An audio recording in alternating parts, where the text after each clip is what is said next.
सिंगाना group of automobile company न केवल भारत में पूरे एशिया में अपनी अलग पहचान बना चुकी है। इस कंपनी में जॉब करना हर एक का सपना है। यह कंपनी पूरे एशिया में बेस्ट कंपनी में से एक है।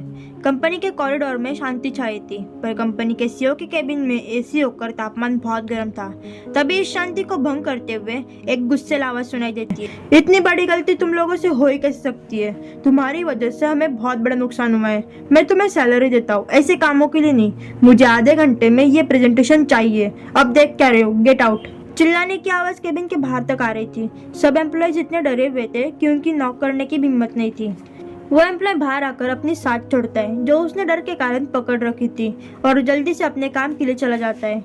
केबिन के अंदर कोई किसी काम का नहीं। This shit give me stress, इतना बोलकर अपना ड्रॉवर खोलता है और एक तस्वीर को हाथ में लेकर प्यार से देखता है और प्यार से सहलाकर, कहाँ हो तुम? आई मिस यू, प्लीज जल्दी से मेरे पास आ जाओ। 14 सालों से मैं तुम्हारा इंतजार कर रहा हूँ। और उस तस्वीर पर एक लाइट किस करता है। हाँ, ये वही व्यक्ति है जो कुछ समय पहले बहुत जोर से चिल्ला रहा था। बिना किसी फिक्र के कि आवाज केबिन के बाहर तक जा रही है। यह व्यक्ति और कोई नहीं, Ekansh Singhania, the CEO of automobile company. एक डेविल से कम नहीं। एकांश की उम्र 26 साल, 6 feet height, muscular body, black hair, गोरा रंग, भूरी आंखें, पतले ओठ, तीखी नाक, बेहद हैंडसम और चार्मिंग। चाहे वो आम लड़की हो या चाहे बड़े घराने की लड़की, सब उस पर मरती है, पर हमारा हीरो किसी को भाव नहीं देता। वही दूसरी तरफ मुंबई के एक मकान के एक रूम में एक लड़की आराम से सो रही है। तभी वहाँ एक औरत आती है। यह वेदिका शर्मा। वो सोई हुई लड़की को उठाते हुए बोलती है, उठ जा निशा, कितना सोएगी? आज कॉलेज जाना है, आज तो टाइम से चली जा कॉलेज। तभी वो लड़की मुंह पर तकिया रखकर, अरे मेरी प्यारी माँ, थोड़ी देर और सोने दो ना। तभी वेदिका जी उसके मुंह से तकिया हटाकर, नहीं बिल्कुल नहीं, अगर तू उठी नहीं तो तुझे ब्रेकफास्ट नहीं मिलेगा। तभी ये बात सुनकर वो लड़की जल्दी से उठ जाती है।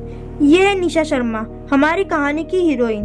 निशा की उम्र 19 साल, हाइट 5 फुट 4 इंच, गोरा रंग, काली आंखें, गुलाबी होठ, तीखी नाक, बेहद खूबसूरत।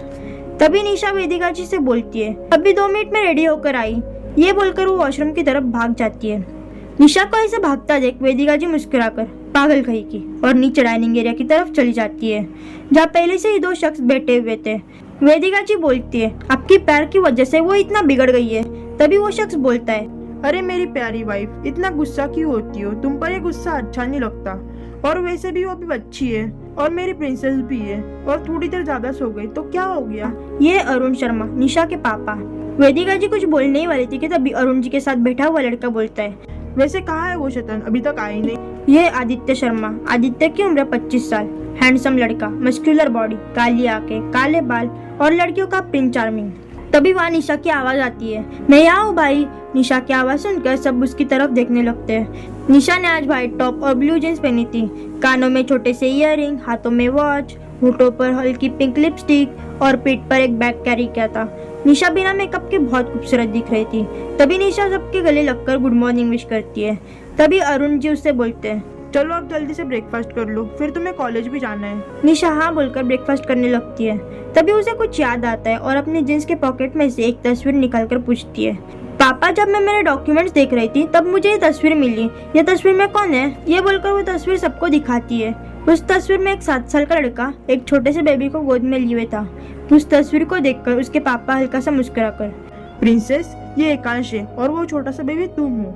तभी वेदिका जी बोलती है, हाँ बेटा, जब तुम पैदा हुई थी तब हमारी फैमिली और उनकी फैमिली एक पड़ोसी थे और हमारी फैमिली और उनकी फैमिली एक परिवार जैसे थे।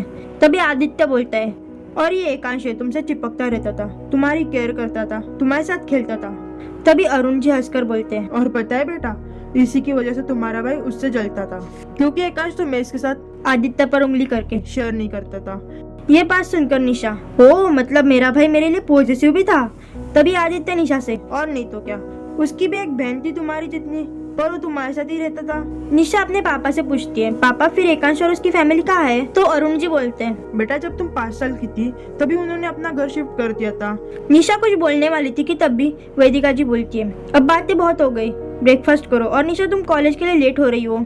यह सुनकर उस तस्वीर को पॉकेट में रखकर सबको बाय बोलती है और अरुण जी उसको संभल कर जाने के लिए बोलते हैं। निशा के जाने के बाद कुछ गुंडे घर में आकर अरुण जी के साथ बदतमीजी करने लगते हैं और आदित्य आगे आकर उनको रोकता है और पूछता है, तुम यहाँ क्यों आए हो? सब तो ले लिया हमसे, अब और क्या चाहिए तुमको? तभी उनमें से एक आदमी वरुण जी से बोलता है, अगर तुम्हारी बेटी की शादी हमारे बॉस के साथ नहीं कराई तो ये घर और तुम्हारी इज्जत सब हम छीन लेंगे।